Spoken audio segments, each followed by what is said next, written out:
매 순간이 그분께로 다가가는 저와 여러분들이 되시길 바라며 찬송가 439장 올려드립니다.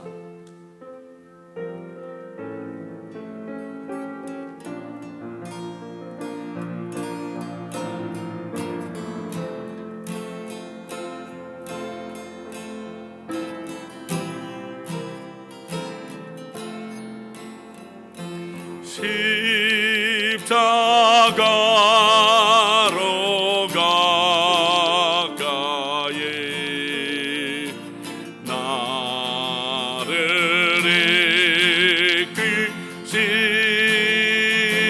이끄시고 거기 흘린 보혈로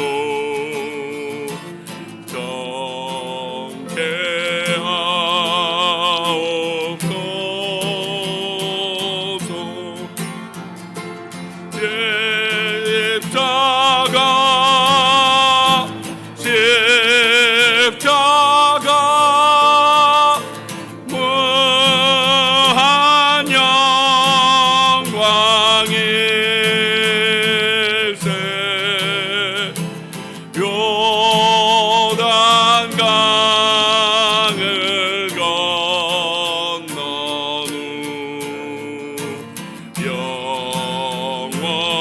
영원한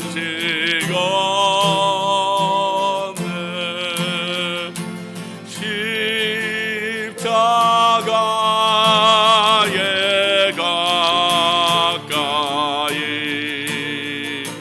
내가 떨고 섰네 거기 있는 새벽별 내게 비추소서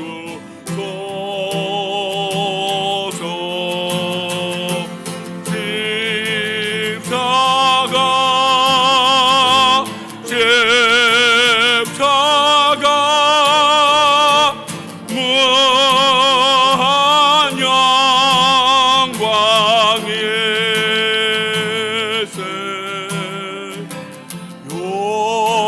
요단 강을 건넌 후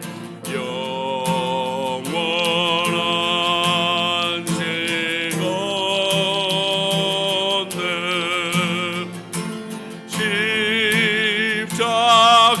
십자가로 가까이 가게 하시오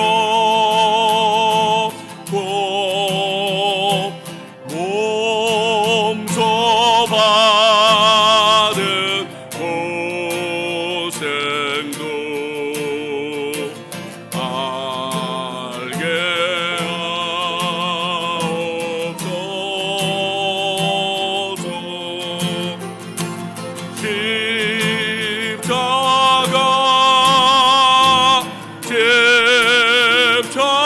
십자가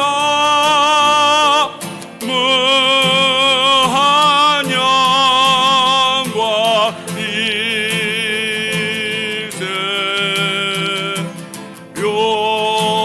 요단 강을 건넌 후 영원한 시건네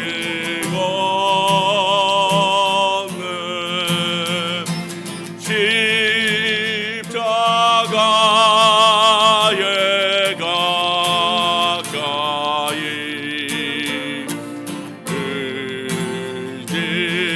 의지하고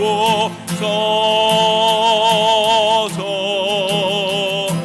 천국 이를 때까지 항상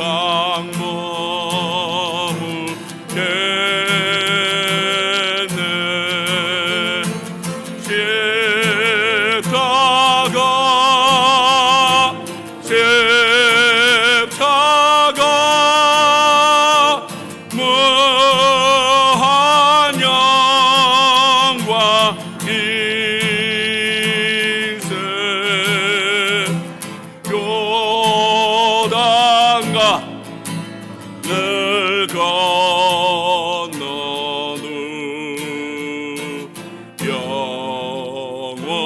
영원한 시원해.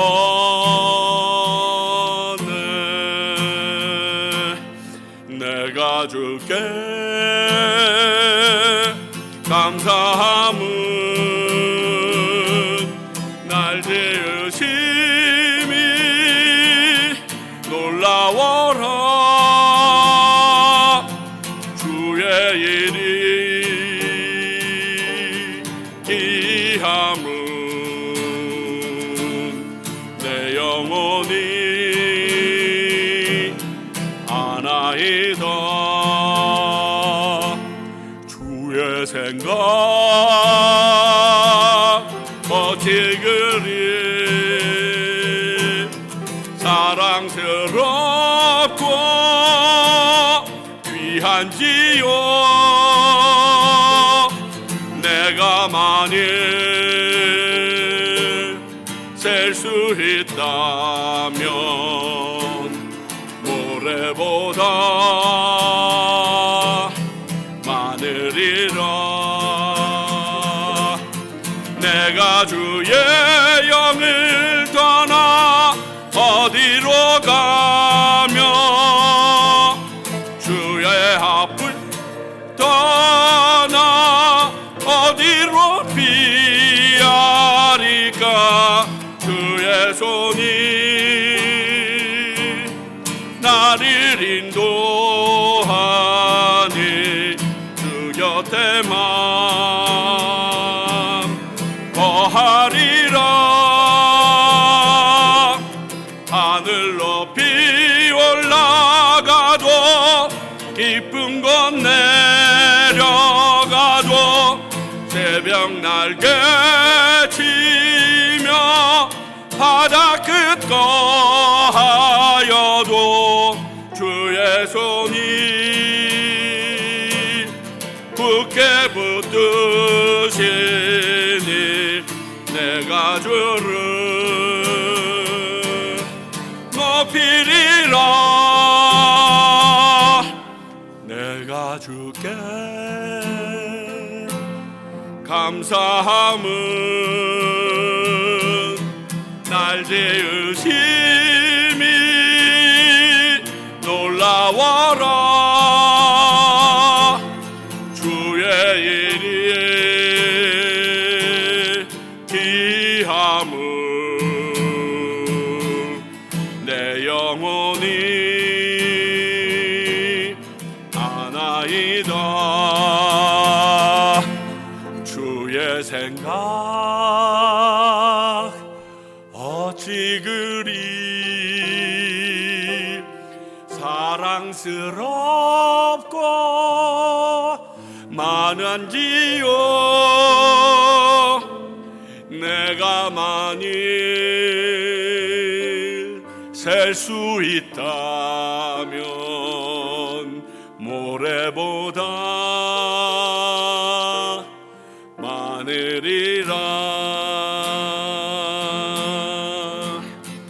너는 부유해도 가난해도 너를 사랑하여 구원했으니 너는 내 것이라 내 것이라. 너는 내 것이라. 너는 잘났으나 못났으나 너의 모든 것을 알고 있으니 너는 내 것이라 내 것이라. 너는 내 것이라. 너는 내 것이라 내 것이라. 너는 내 것이라. 너는 내 것이라.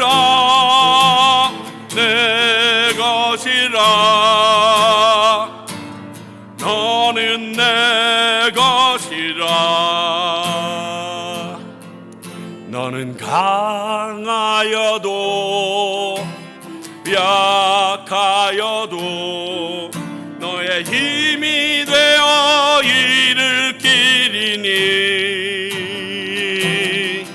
너는 내 것이라 내 것이라 너는 내 것이라 나는 의로워도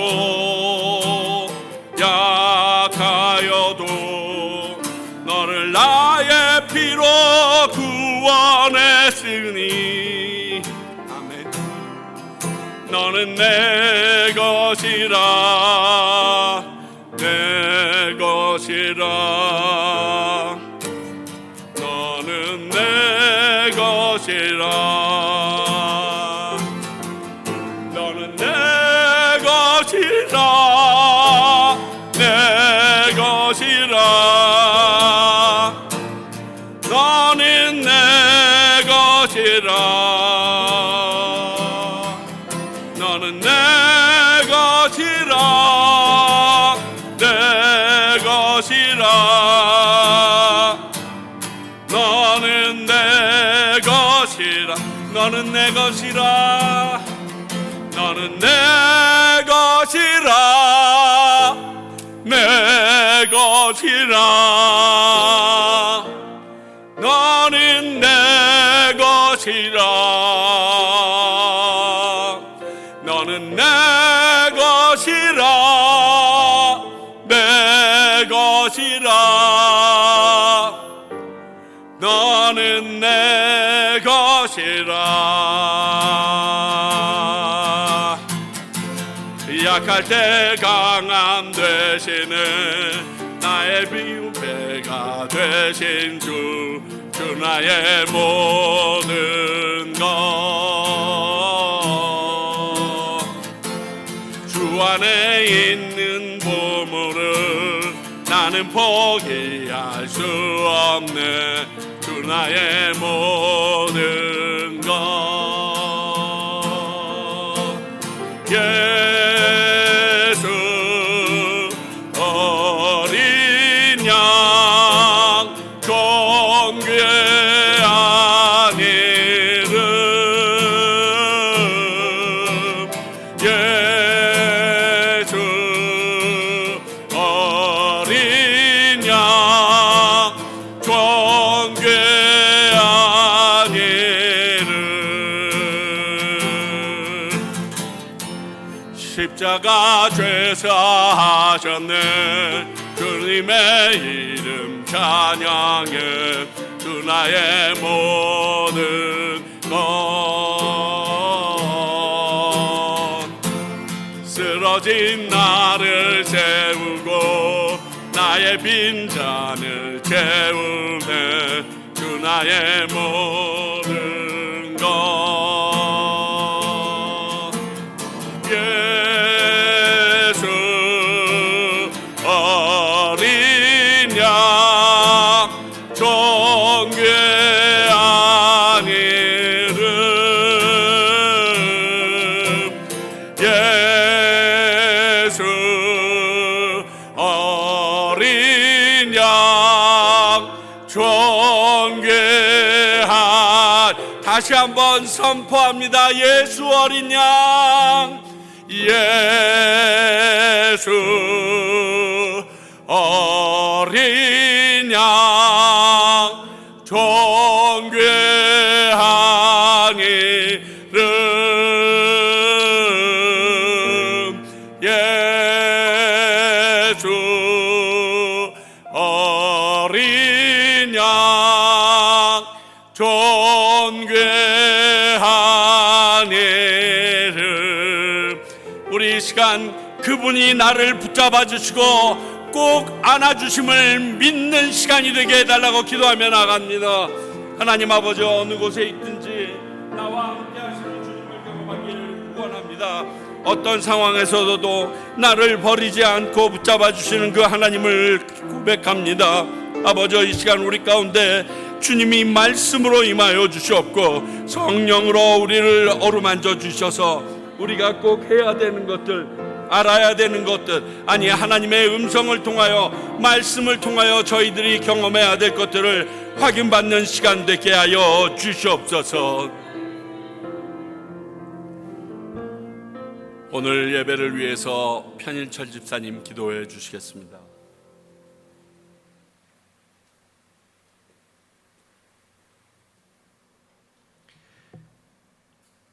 하나님 아버지 감사합니다. 오늘 이렇게 주님의 날을 거룩하게 지킬 수 있도록 허락하시고 저희를 세상 가운데서 구별해 주심에 감사드립니다. 오늘 이 아침 저희 평강의 식구들 한자리에 모여서 하나님께 예배드립니다. 주님 기뻐 받아주시옵소서. 이 시간 올려드리는 이 예배가 오직 하나님께만 영광 돌리는 시간이 되며 감사함으로 우리의 신앙 고백이 될 수 있도록 하나님께만 집중하는 거룩한 시간 되기를 원하오니 이 모든 예배의 순서들과 저희의 마음을 주관하여 주시옵소서. 주님, 지난 한 주간 동안 저희들의 삶을 뒤돌아보고 회개하는 시간 갖기를 원합니다. 저희에게 회개의 영을 허락하시사 우리의 허물과 죄가 생각나게 하시고 이 시간 하나님께 용서를 구하여 깨끗이 용서받는 시간 되기를 간절히 바라옵고 회개 기도드립니다. 주님, 우리가 그리스도인으로 합당한 삶을 살아낼 수 있도록 우리의 삶과 상황 그리고 마음을 주관하여 주시고 개입해 주시옵소서. 세상 가운데 살면서도 늘 예수님이 우리와 함께 계심을 잊지 않게 하시고 하나님의 주권을 인정하는 우리 모두가 되기를 기도드립니다. 천하 만물의 창조주 하나님이시요 전지전능하신 하나님을 믿고 살아가게 하시며 우리의 순종으로 그 믿음의 증거가 될 수 있는 삶을 살아내기를 진정 원하오니 주님, 저의 악함을 불쌍히 여기시고 우리가 이 시간 진정한 삶을 살아낼 수 있도록 힘을 허락하여 주시옵소서. 주님, 지금 사순절 기간을 지내고 있습니다. 우리를 구원하시려는 이유로 고난과 고통을 받으시고 죽기까지 하신 주님을 생각하며 감사가 끊이지 않는 우리 평강교회 성도님들 되게 해주시고 그 거저받은 사랑을 이웃에게 전할 수 있는 교회가 될 수 있도록 은혜 베풀어 주시옵소서. 우리 성도님들 늘 건강 지켜주시옵고 우리의 필요를 아시는 주님께서 앞서 나가시어 저희에게 가장 좋은 것과 상황을 허락하여 주시옵소서. 세상적인 걱정 근심에서 벗어나 오직 하나님만 바라는 하나님의 지상 명령을 잘 감당하는 우리 모든 성도님들 될 수 있도록 은혜 베풀어 주시옵소서. 세상의 헛된 것에 마음을 뺏기지 않게 해주시고 하나님의 은혜와 축복이 아니라면 살아갈 수 없는 존재임을 늘 깨닫고 하나님만을 경외하고 의지할 수 있는 겸손함도 허락해 주시옵소서. 하나님, 우리 어린 영혼들을 위해 기도드립니다. 우리 어린이들 축복의 축복을 더하시사 하나님의 보호 아래 성장케 하시고 세상의 유혹에 넘어가지 않도록 오직 하나님께만 바라보고 따르는 우리 어린아이들이 될 수 있도록 은혜 베풀어 주시옵소서. 이들을 말씀으로 양육하는 사모님과 김혜은 선생님 늘 축복하시사 지치지 않게 하시고 힘 주시사 또 지혜 허락하여 주시옵소서. 하나님, 지금 이 순간에도 과테말라 곳곳에서 예수님의 사랑을 전하는 선교사님들을 위해 기도드립니다. 연약한 육체를 강건케 해주시고 어려움 속에서도 하나님을 의지하고 맡겨진 소명을 감당해낼 수 있도록 그들을 축복하시고 은혜 베풀어 주시옵소서. 이제 하나님의 말씀을 받습니다. 이 말씀을 온전히 대원할 수 있도록 이 시간 우리 목사님 성령 충만케 하시고 그 입술에 파수꾼 세우시사 오직 하나님의 말씀만을 전달할 수 있도록 주님 축복하여 주시옵소서. 그 말씀을 받고 우리 성도님들 하나님의 말씀을 깨닫게 하시고 회개하고 또 세상에 나가 구별된 삶을 살아낼 수 있는 힘과 능력 허락하여 주시옵소서. 오늘 이 예배를 기뻐 받아주시기를 바라오며 주 예수 그리스도의 이름으로 기도드렸습니다. 아멘.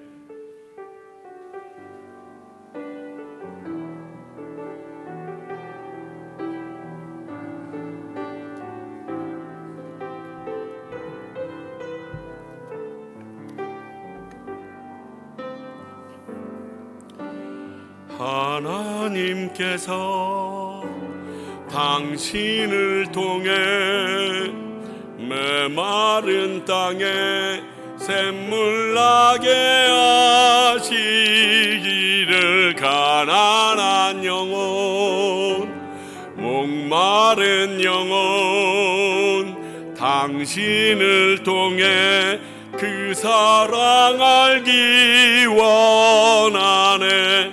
우리 좌우에 계신 분들에게 하나님께서 당신을 통해 메마른 땅에 샘물 나게 하시길 가난한 영혼 목마른 영혼 당신을 통해 주 사랑 알기 원하네. 그러한 통로가 되시기를 간절히 바랍니다.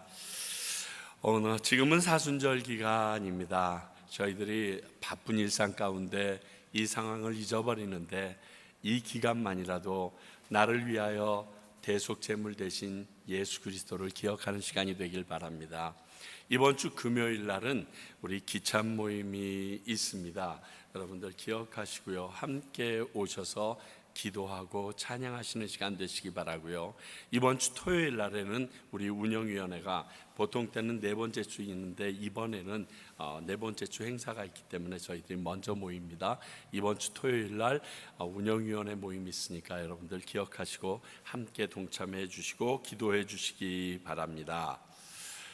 오늘 주시는 하나님의 말씀 우리 함께 봅니다. 열왕기상 19장 1절부터 8절까지에 있는 말씀입니다. 열왕기상 19장 1절부터 8절까지의 말씀입니다. 우리 모두 자리에서 일어나서 하나님의 말씀 받으시기 바랍니다. 들으십시오. 아합이 엘리야가 행한 모든 일과 그가 어떻게 모든 선지자를 칼로 죽였는지를 이세벨에게 말하니 이세벨이 사신을 엘리야에게 보내어 이르되 내가 내일 이맘때에는 반드시 내 생명을 저 사람 중 한 사람과 한 사람의 생명과 같게 하리라. 그렇게 하지 아니하면 신들이 내게 벌 위에 벌을 내리심이 마땅하니라 한지라. 그가 이 형편을 보고 일어나 자기의 생명을 위해 도망하여 유다에 속한 부엘세바에 이르러 자기의 사환을 그곳에 머물게 하고 자기는 광야로 들어가 하룻길쯤 가서 한 로뎀나무 아래에 앉아서 자기가 죽기를 원하여 이르되 여호와여 넉넉하오니 지금 내 생명을 거두시옵소서. 나는 내 조상들보다 낫지 못하니이다 하고 로뎀나무 아래서 누워 자더니 천사가 그를 어루만지며 그에게 이르되 일어나서 먹으라 하는지라. 본즉 머리맡에 숯불에 구운 떡과 물 한 병이 있더라.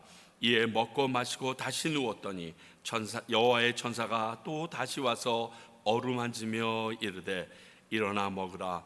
내가 갈 길을 다 가지 못할까 하노라 하는지라. 이에 일어나 먹고 마시고 그 음식물의 힘을 의지하여 40주 40야를 가서 하나님의 산 호렙에 이르니라. 하나님의 말씀입니다. 자리에 앉아 주시기 바랍니다. 기도합니다. 하나님 아버지, 오늘 이 말씀을 통하여 다소 마음까지 무너지는 듯한 느낌이 있음을 고백합니다. 그럼에도 성령님께서 이 말씀을 성경 안에 넣으신 이유를 알고자 이 자리에 있사오니 성령님 우리에게 이 하나님의 놀라운 섭리와 경륜과 깨달음을 알게 하시사 그 하나님을 붙잡을 수밖에 없는 저희들 만들어 주시옵소서. 말씀을 듣는 주님의 백성들이나 전하는 부족한 종의 입술에도 주님 함께 하시사 하나님이 원하시는 말씀만이 전하여지도록 역사하여 주시옵소서. 예수님 이름으로 기도하옵나이다. 아멘.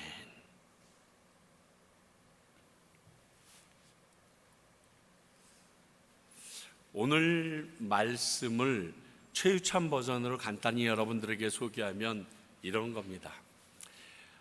선지자들의 대표라고 상징되어지는 이 엘리야가 영적 전쟁에서 엄청나게 큰 승리를 거둡니다. 850대 1의 경쟁에서 승리하게 되죠. 그리고 드디어 하나님 앞에 기도함으로 3년간 내리지 않던 비가 내려서 그 땅에 풍족함을 누리게 하고 맙니다.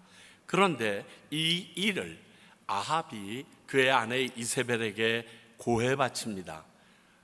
나는 잘 모르겠는데 왜 이때 이세벨이 그곳에 없었는지는 성경에서 알려주고 있지 않습니다만 그 시점에 이세벨이 그 땅에 있지 않았던 것 같습니다.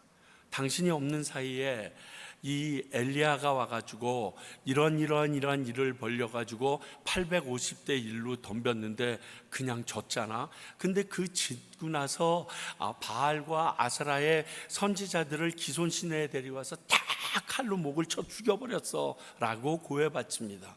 이 말을 들은 이세벨이 화가 나서 내가 다음 24시간 안에 너를 죽이지 않으면 내가 도리어 하나님에게 벌을 받아도 신에게 벌을 받아도 당연하다라고 외치면서 그를 잡아 죽이려고 합니다. 이 말을 듣고 엘리야가 자기 생명이 걱정이 돼서 도망하기 시작합니다. 도망하는데 어디로 가냐면 북이스라엘에 위치한 이들이 남유다의 브엘세바 지방까지 도망가서 그곳에서 사환을 남겨놓고 자기는 하룻길을 더 광야로 들어가서 로뎀나무 밑에서 자빠져 누워서 잡니다. 하고 낙심천만하여 그랬더니 하나님의 천사가 그를 깨워서 떡과 물 한 병을 줍니다. 먹고 또 잡니다. 다시 하나님의 천사가 일어나서 먹으라 얘기하여 그가 먹고 마십니다. 그리고 네가 가야 될 길이 있다라고 얘기하여 호렙산까지 엘리야를 인도하는 내용이 오늘 본문의 말씀입니다. 자기 목숨을 위해서 도망하는 엘리야의 모습과 그런 엘리야를 끝까지 인도하시는 하나님의 모습을 보면서 다소 실망스럽긴 하지만 우리에게 주시는 하나님의 음성을 듣고자 합니다. 먼저 1절과 2절은 이세벨의 위협이 등장합니다. 850대 1의 대결에 바알과 아세라 선지자가 무참히 패배하고 기손시내가에서 싹 몰살당합니다.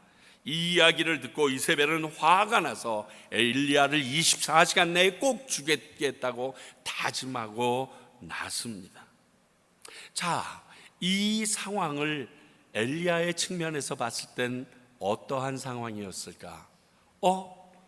내 생각과 내 기대와는 다른 일이 벌어지고 있는데 라고 그는 느낄 수밖에 없습니다.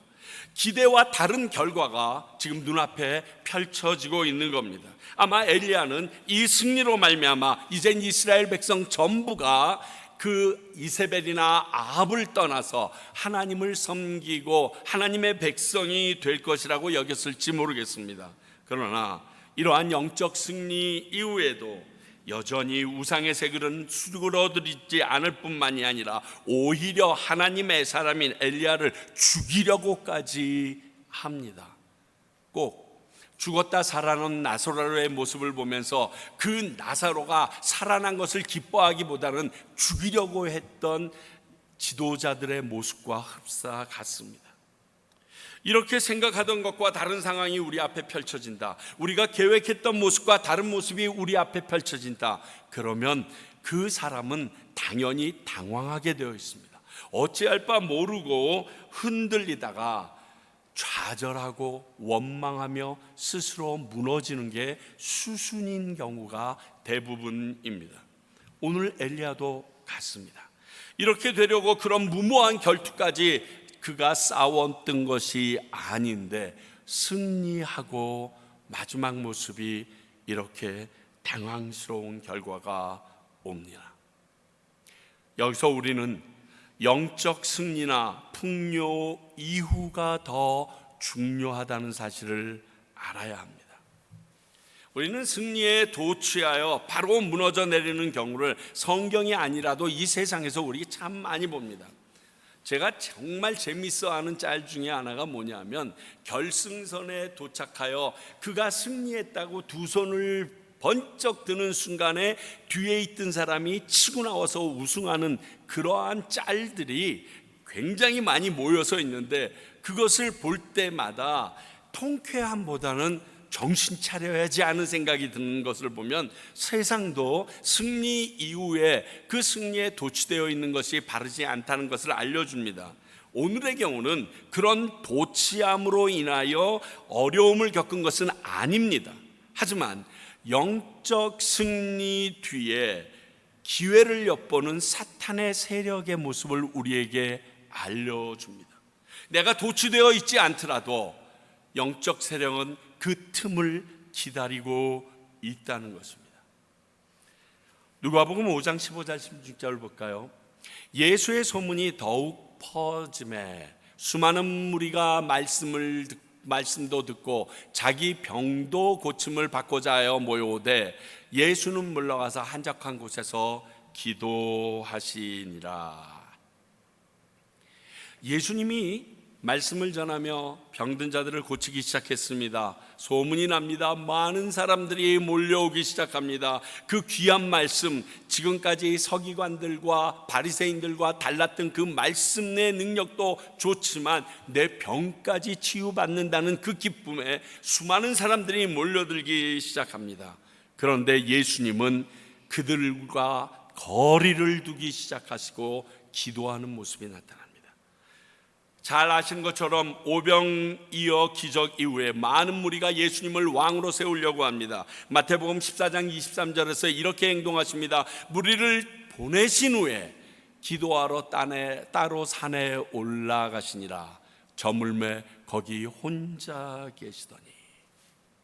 왕이 될 수 있는 절호의 기회입니다. 이제 그 복음을 더 효과적으로 많은 사람에게 알릴 수 있는, 내가 하나님께서 보내시는 메시아라는 선포를 할 수 있는 절호의 기회입니다. 흔히 세상 사람들이 물이 들어올 때 노를 지어야 된다라고 하는데, 예수님은 바로 그때인데 노를 지으신 게 아니라 도리어 자기를 찾는 사람들을 피하여 홀로 하나님 앞에 서 계셨습니다. 그분 앞에 기도하고 계셨더라는 것입니다. 자, 여러분, 하나님의 아들이신 예수님이 이러셨다라면, 하물며 인간인 우리들이라면 더더욱 이 모습을 따라 행동해야지 겨우 사탄의 공격이나 교만함으로부터 나를 지키실 수 있지 않겠습니까? 우리는 그보다 연약한 존재들인데 아직 거기까지 생각하지 못합니다. 오늘 엘리야가 이런 이세벨의 역습에 대하여 알았든 몰랐든 조용히 하나님께 나아가 기도하는 시간을 가졌다라면 어땠을까 하는 생각이 저에게 미치는 생각이 이 말씀 때문에 있습니다. 그런데 여러분, 인정받고 있을 때, 많은 사람들이 잘한다고 박수치고 있을 때 그 모든 것을 내버려 두고 떠나는 거요, 이거 안 쉽습니다. 경험해 보셨는지 모르겠지만 그 모든 것을 내려놓고 하나님과 단둘만의, 아무도 인정하지 않는 외진 곳에서, 아무도 알아보지 않는 그곳에서 하나님과 단둘이 시간을 갖는다는 것은요, 굉장히 어렵습니다. 그래서 오늘 엘리야를 잘못했다고 비난하거나 뭐라고 할 형편이 아닌 저임을 고백합니다. 저라면 그렇게 하기 어려웠기 때문에. 자, 그렇다면 3절 4절을 통하여 이 이세벨의 말을 듣고 도피하는 엘리야의 모습을 보여줍니다. 영적인 승리자의 초라하고 어처구니 없어 보이는 모습이 우리를 좀 당황스럽게 합니다. 아니, 엘리야가 저런 모습을 보이면 안 되잖아. 자, 먼저 3절을 보니까 이렇게 쓰여 있습니다. 자기 생명을 위하여 도망했다라고 쓰여 있습니다. 분명히 그렇게 쓰여 있습니다. 뭐 다른 이유나 후위를 도모하기 위함이 아닙니다. 그저 자기의 생명을 위해 도망했다, 이렇게 쓰여 있습니다.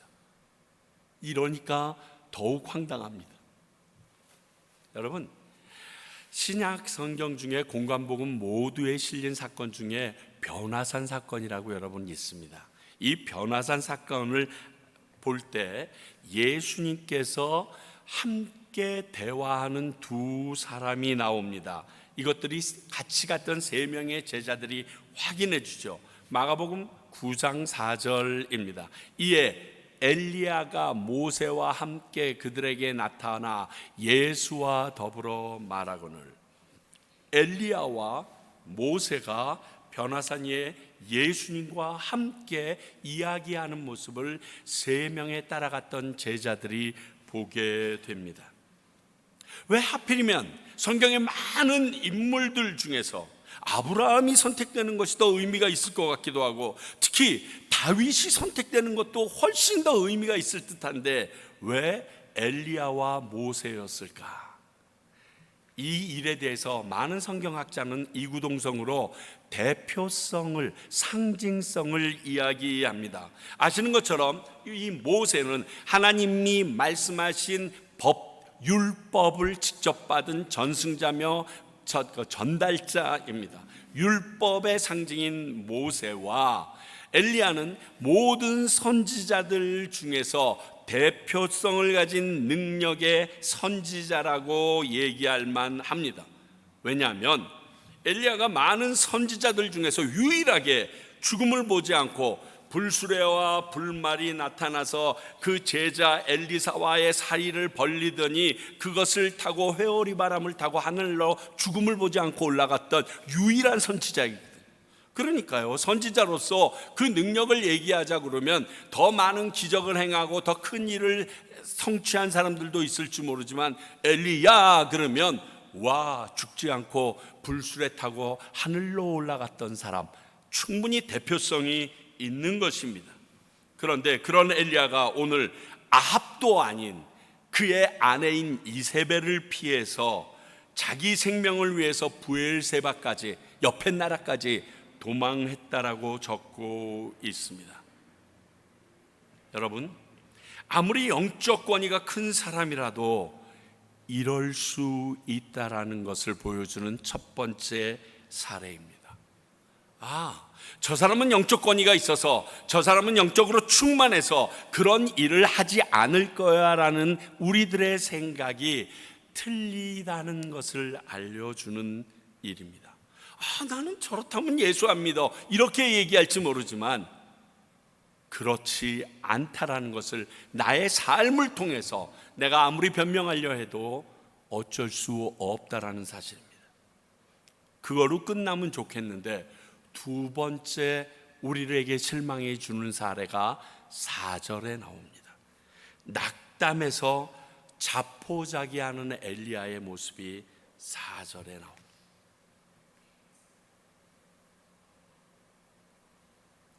자포자기란 말을 살펴보니까 절망적인 상황에서 스스로 자신을 해친다, 사나울 포드라고요. 그러니까 내 자신을 사납게 해쳐버리고 돌보지 않고 버리는, 버릴 기자더라고요.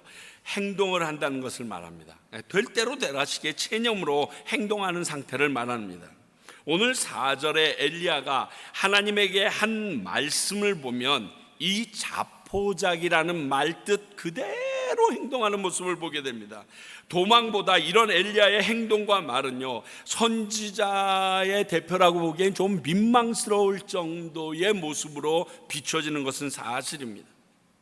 이건 우울증과 같은 정신병을 넘어서 폐잔병이 자기 생명조차 포기하려는 너무 나약하고 하나님을 믿지 않는 사람들에게나 있을 법한 일을 지금 하나님의 선지자로 인정받은 엘리야가 보여주고 있다는 것입니다.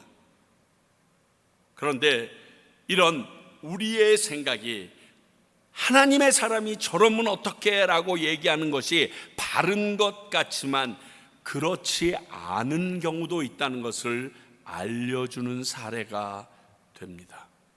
더불어서 성도들인 우리들에게도 이런 일이 있을 수 있다는 것입니다. 우리 성도들은, 아니 교회 직분자들이나 목사, 선교사들이라도 이런 행동과 자포자기스러운 모습을 할 수 있다는 것입니다. 물론 엘리야는 이런 모습을 보였지만 많은 선지자나 신앙의 선배들은 생명의 위협 앞에서도 오히려 담대하게 복음을 전하거나 찬양했던 경우도 많이 있습니다. 저도 그런 부류의 사람들이 되고 싶고 부럽습니다. 그러나 오늘 엘리야처럼 두려워 도망하고 심지어 차라리 죽여달라고 하나님에게 떼를 쓰는 듯한 이 모습은 우리가 비난하거나 판단할 행위가 아니라는 것을 우리는 알아야 합니다. 왜냐하면 곧 나오지만 그런 엘리야를 책망하거나 나무라지 않은 하나님의 모습에서 이유를 찾을 수 있습니다. 하나님이 야단 안 쳤는데, 하나님이 그것에 대하여 흠이라 말하지 않았는데 우리가 왜? 다윗의 시편을 읽노라면 수많은 탄원시들이 나옵니다. 다윗이 자신의 억울함과 분함을 하나님 앞에 그냥 확 토로하는 겁니다. 하나님, 저놈 죽여주세요. 저놈 가족같이 씨앗을 말려주세요. 그냥 남기시면 안 됩니다. 사람에게 한 것이 아니라 하나님에게 이 분함을 막 토로하는 것, 이러한 탄원시가 참 많이 있습니다. 이런 다윗에게 하나님은 내 마음에 합한 자라시며 그의 자손들을 영원히 책임져 주셨고요, 결국 그의 자손 중에서 하나님의 아들 메시아 그리스도가 나오는 영광도 허락해 주셨습니다. 오늘 본문을 읽으며 개인적으로는 많이 공감하고 울 수 있게 해주셨습니다. 이 엘리야의 모습을 통해서 제 연약함과 부족함을 보는 듯 했기 때문에 그렇습니다. 처음에 이 과테말라로 오려고 할 때 교회 성도가 적다, 모든 것이 열악하다, 이런 것들은 저에게 하나도 두려움도 안 줬고 어려움이다, 가기에 꺼려지는 그러한 조건이라는 생각을 하나도 하지 않고 왔습니다.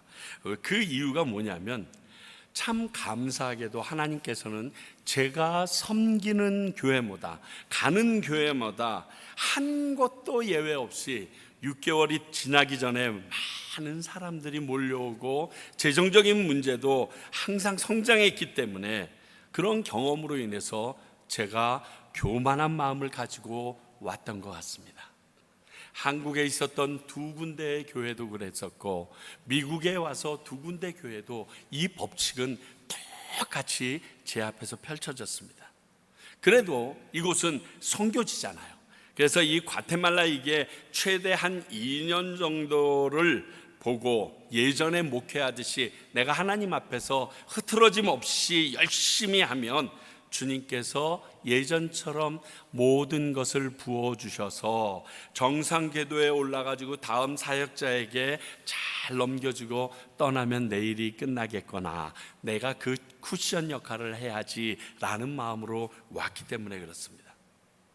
그런데 아무리 코로나라지만 1년이 지나도 성도의 숫자는커녕 별다른 변화가 안 보이는 겁니다. 근데 대신 남아 계셨던 우리 성도님들과 그 성경 공부하고 영적인 풍요로움과 나눔과 그리고 그분들이 교회에 대한 열심히 섬기는 이 섬김으로 인하여 제 마음이 행복했던 것들은 사실입니다. 너무 좋다.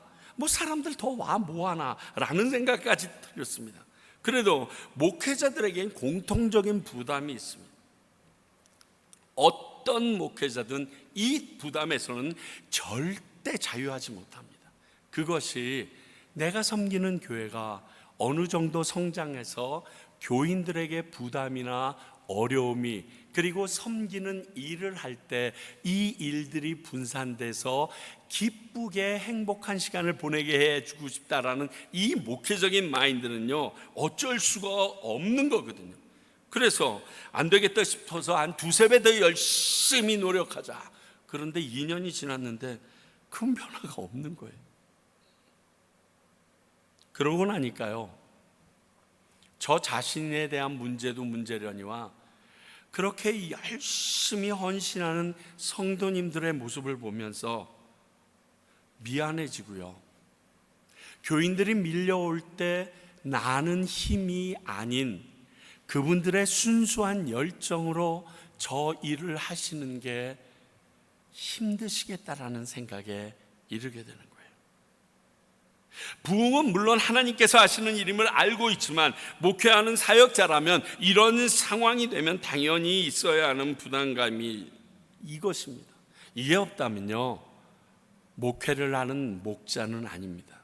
성경은 말했거든요, 싹구는 자기의 양들이 어떻게 되든지 상관하지 않고 도망간다. 그게 양들이 할 일이 아니라 목자가 책임져야 될 일이라고. 한 마리 양을 놔두고 99마리 양을 놔두고 한 마리 양을 찾아가는 그 목자의 심정, 또 요나가 그 벌레 하나 생각하는 것보다 니누의 백성을 생각하는 하나님의 마음이 우리에게 없으면 목회자가 아니라고 수많은 영적인 선배님들에게, 목회 선배자님들에게 들어왔거든요.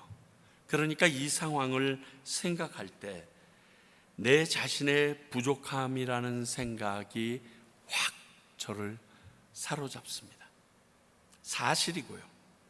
그렇게 되니까 성도님들 뵙기 미안해서 견딜 수가 없더라고요.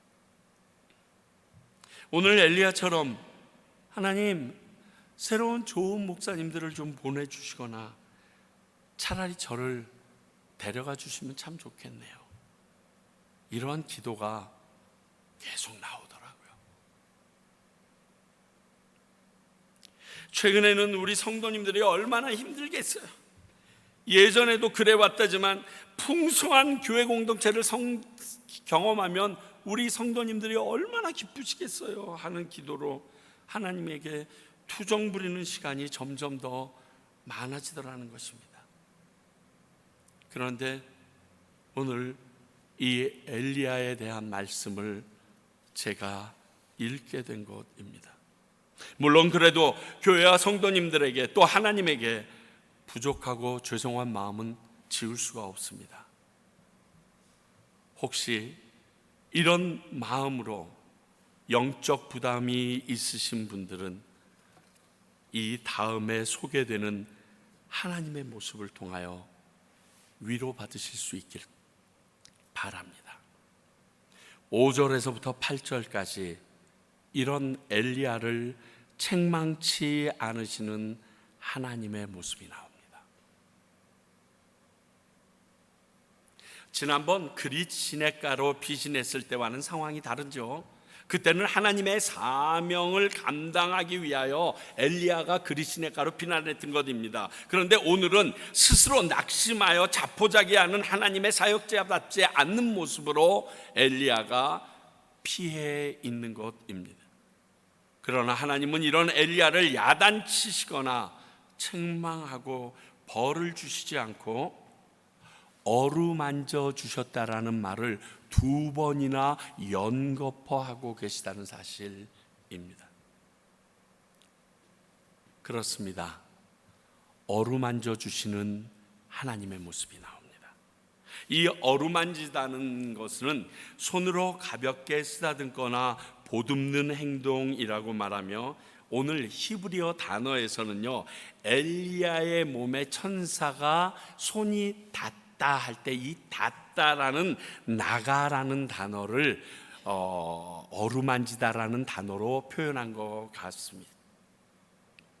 어루만지는 것은 주로 상처받은 마음을 위로하거나 애정을 표현할 때 쓰는 순우리말로 사람이나 초월적인 존재가 어떤 사람의 슬프거나 괴로운 마음을 사랑하고 이해하는 마음으로 보듬는 치유와 보살핌 혹은 다정하게 어루만지는 행동을 나타내는 긍정적으로 온기 담긴 따뜻한 표현이라고 그렇게 쓰여 있네요. 여러분, 성경을 보게 되면 문둥병자를 찾아 나서신 예수님의 모습이 나옵니다. 아니, 문둥병자가 예수님을 찾아 나옵니다. 그리고 그 문둥병자를 불쌍히 보시고 예수님이 치유하실 때 모든 성경에 동일하게 쓰여지는 문구가 있었는데, 손을 내밀어 그에게 대시며 말씀하시되, 문둥병자에게 손을 대시며 말씀하셨다. 과연 당시 부정한 것의 대명사인 문둥병자가 따뜻한 다른 사람의 손길이 닿는 것을 경험한 적이 몇 번이나, 아니 언제적 일일까요? 저는요, 예수님이 그 문둥병자에게 그 누구도 가까이 가면 안 돼서 나는 부정하다 부정하다 외치면서, 그것도 마을 한 귀퉁이로 돌아서 도망가야 되는 사람에게 직접 찾아가셔서 그 문둥병자 몸에 손을 대시면서 내가 깨끗하길 원한다라고 얘기하시는 그 따뜻한 손길이 느껴질 때 아마 그 손길에 녹아지지 않았을까? 그 손길에 느껴오는 그 따뜻한 온기에 녹아지지 않았을까 생각하는데, 오늘 엘리야에게 손을 댔던 하나님의 천사의 손길이 바로 그 어루만짐, 따뜻한 온기였다는 것을 생각해 볼 수 있습니다. 이제는 이스라엘 백성 모두가 엘리야가 하나님의 선지자임이 명백히 드러난 때에 이렇게 무너지고 상심한 상태가 되면 누가 그 사람을 어루만져 줄 수 있겠어요? 윤복희 원사님이 부른 여러분의 가사처럼 누가 나를 위로하여 주지? 그래서 결국 나를 위로할 사람이 하나님 한 분이라는 것을 고백했듯이, 저는 우리가 그런 사람에게 아무 말도 하지 않고 사랑으로 어루만지고 보담아주는 교회가 되었으면 좋겠다는 생각을 가졌습니다. 세상 모두가 죄인이라고, 그 사람은 나쁘고 부족한 사람이라고 여겨도 아무 말 없이 다가가서 오늘 하나님의 천사처럼 부드럽게 어루만져주는 교회, 그러한 성도가 하나쯤은 있어야 된다라고 생각하는데, 그 하나가 우리 교회가, 우리 교회 성도님들이 되었으면 너무 좋겠습니다. 그리고 하나님께서는 이 엘리야를 먹이시고 챙기시기 시작하십니다. 그의 필요를 직접 알아서 챙기십니다. 로뎀나무 아래서 자빠졌습니다. 잡니다. 지쳤겠지요. 그런데 깨워서 먹이고 마시게 하십니다. 또 쓰러져 잡니다. 그런데 또 다시금 다정히 그를 톡톡 어루만지면서 깨워서 먹고 마시라고 합니다. 엘리야가 원했던 게 아니라, 엘리야는 하나님의 사람의 본분을 망각한 듯이 행동하고 있는데, 하나님께서는 천사를 통하여 이렇게 챙겨주십니다. 2005년도에 제가 그린스보로에서 사역할 때 PGA 경기에서 우승한 최경주 선수가 우승 상금의 11조로 저희 교회에 헌금했던 적이 있습니다. 그 금액도 너무 많았지만 이 헌금은 우리 교회를 위하여 쓰는 것이 마땅치 않은 것 같다라고 생각하고 그때 우리가 아이디어를 냈던 것이 로뎀나무라는 프로그램입니다. 이민교회에 있는 많은 목사님들이 어렵고 지치고 심지어는 병들어서 내어 쫓김을 당하는 위기에 있지만 그 아무도 돌아보지 않는 모습을 보면서 그러한 목사님들을 미국 안에 있는 많은 교회에서 많은 목사님들 중에서 우리가 한번 찾아내보자. 그래서 3년이나 그러한 사역을 계속했습니다. 강의가 있었습니다. 그러나 그 강의가 위주가 아니라 그냥 오셔서 만난 거 먹고 쉬고 그리고 함께 동참한 분들과 이야기 나누는 이러한 로뎀나무라는 그러한 프로그램을 했던 기억이 있습니다. 한마디로 오늘 엘리야에게 하신 하나님을 흉내내본 그러한 모임이었습니다. 참 좋았고 따뜻했던 것 같습니다. 이렇게 오늘 하나님은 엘리야를 지치고 상해서 야, 목사인 네가, 선지자인 네가, 리더인 네가 이러고 있으면 어떡하니? 라고 얘기하지 않으시고 챙기셨다는 것입니다. 왜 그러셨는가? 오늘 8절 말씀을 보니까 이 엘리야의 회복을 위하여 하나님께로 인도하기 위하여 이러한 과정을 두셨다는 겁니다. 8절은 하나님께서 엘리야를 어루만지시고 먹고 쉬게 하신 이유가 하나님에게로 인도하기 위해서임을 정확하게 밝힙니다. 그러니까 우리 다음 주에는 어떤 모습을 보겠죠? 하나님 앞에 서 있는 엘리야, 그리고 그 엘리야가 모든 것에서 회복되어지고 다음 사역을 향하여 활기차게 나아가는 모습을 우리는 보게 될 것입니다. 우리의 이런 상한 마음은 오직 하나님께서만 제대로 치유할 수 있습니다. 우리가 치유됐다라고 많이 얘기합니다. 회복됐다라고 얘기합니다. 그런데 내 마음에 쓴뿌리가 남아 있습니다. 그때의 상처들이 남아 있습니다. 그래서 다른 사람을 계속 찌르고 다른 사람들의 잘못된 것을 계속 확인하면서 찍어내는 것은 하나님의 치유를 온전히 받지 못했기 때문입니다. 이 쓴뿌리를 제거하라라고 성경이 말했는데 이 일을 할 수 있는 것이 하나님 앞에서 그분의 손길로만 가능하기 때문에 하나님께서는 엘리야를 하나님께로 인도하여 직접 치유하길 원하셨던 것입니다. 그러므로 우리에게 중요한 것은 이런 힘들고 자포자기할 만한 상황에서도 하나님 앞에 나와야만 해결할 수 있다는 이 믿음입니다. 어느 곳에서도 내가 자유할 수 없고 하나님께서만이 이 부분을 해결할 수 있다라는 믿음을 가지고 정말 기어서라도 나와 그분 앞에 엎드려야 되는 이유가 여기 있습니다.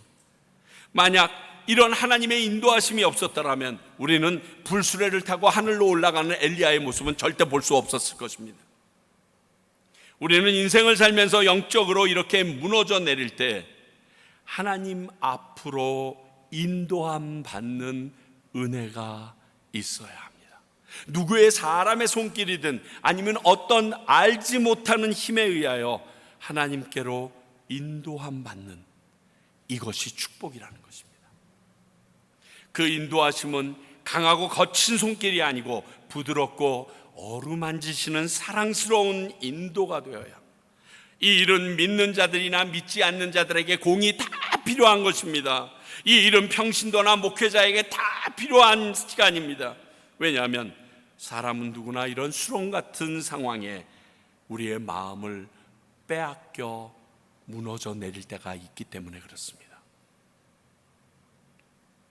혹 지금 이런 마음의 상태에 계신 분이 계신가요? 이 시간 조용히 두 눈 감고 가슴에 손을 얹고 이 찬양의 가사를 따라오시기 바랍니다. 그리고 성령님의 인도하심에 자신을 맡겨드리십시오. 나를 하나님의 어루만지심으로 인도하시고 회복시켜 주실 것입니다. 큰 소리 내지 않으셔도 읊조리셔도 됩니다. 주님여, 이 손을 꼭 잡고 가소서. 약하고 피곤한 이 몸을 폭풍 흑암 속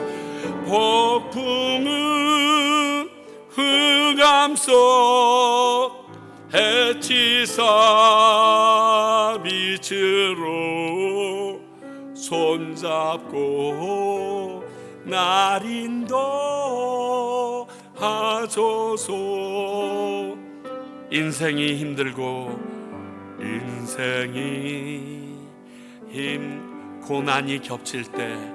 고난이 겹칠 때에 주님여 날 도와 주소서. 외치는 이 소리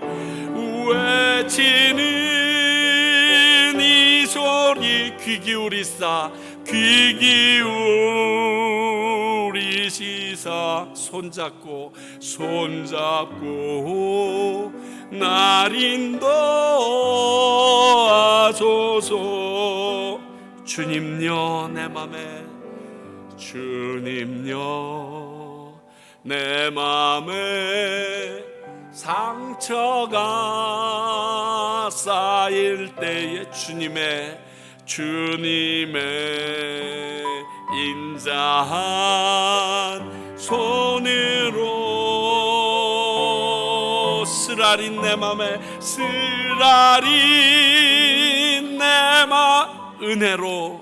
은혜로 채우사. 손잡고 날 인도하소서.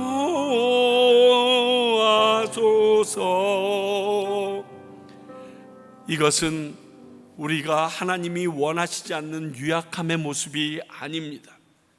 이 시간 주님의 인도하심과 만져주심을 위해서 침묵 가운데 기도하길 원합니다. 소리 내지 마시고 엘리야를 보담아 주셨듯이 이 시간 나를 어루만지시사 회복시키시고 주의 사명자로 다시금 사용해달라고. 주여,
하나님 아버지,